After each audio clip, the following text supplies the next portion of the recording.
ભગવાન જગન્નાથજીની 147મી રથયાત્રાને લઈ અમદાવાદ ટ્રાફિક પોલીસે ખાસ વ્યવસ્થા કરી। રથયાત્રા શાંતિપૂર્ણ રીતે યોજાય તે માટે શહેરમાં યાત્રાના સમગ્ર રૂટ પર ચુસ્ત પોલીસ બંદોબસ્ત ગોઠવવામાં આવ્યો છે। રથયાત્રાના સમયે કાલુપુર રેલવે સ્ટેશનના રૂટ પર મુસાફરોને કોઈ હાલાકી ન પડે તે માટે પોલીસ વાનની વ્યવસ્થા કરવામાં આવી છે, જેમાં એક વાન મુસાફરોને સારંગપુરથી તો બીજી વાન દરિયાપુરથી બેસાડી રેલવે સ્ટેશન પહોંચાડશે।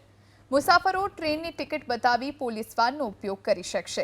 જો કે સવારે 5 થી 11 અને સાંજે 6 થી 8 સુધી આસ્ટોડિયાથી રાયગઢ સુધીનો રોડ બંધ રહેશે, તો મુખ્ય 6 માર્ગ બંધ કરીને ડાયવર્ઝન રૂટ નક્કી કરાયા છે।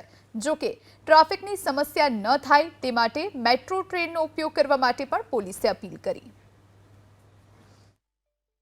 રથયાત્રાનું જે જગન્નાથ મંદિરથી રથયાત્રા નીકળશે તો જગન્નાથ મંદિરની પાસે જમાલપુર 4 રસ્તા, ફૂલ બજાર અને ખમાસાથી આ જે રસ્તો છે એ સવારે 2 વાગ્યાથી એટલે રથયાત્રાના દિવસે 7 તારીખના સવારે 2 વાગ્યાથી રથયાત્રા પૂર્ણ થાય ત્યાં સુધી એ બંધ રહેશે। છે રાયગઢ 4 રસ્તાથી આસ્ટોડિયા દરવાજા સુધીનો। તો જો કોઈને આસ્ટોડિયા દરવાજાથી અવરજવર કરવી હોય તો આસ્ટોડિયા દરવાજાથી એ ગીતા મંદિર થઈ અને જમાલપુર બ્રિજ થઈ, ફૂલ બજાર થઈ, રિવરફ્રન્ટ થઈ, વિક્ટોરિયા ગાર્ડન થઈ અને રાયગઢ 4 રસ્તા અવરજવર કરી શકશે। એ જ પ્રમાણે આસ્ટોડિયા 4 રસ્તાથી રાયગઢ 4 રસ્તાથી વિક્ટોરિયા ગાર્ડન થઈ, રિવરફ્રન્ટ થઈ અને જમાલપુર બ્રિજ થઈ, ગીતા મંદિર થઈ અને આસ્ટોડિયા દરવાજા સુધી આવી શકશે।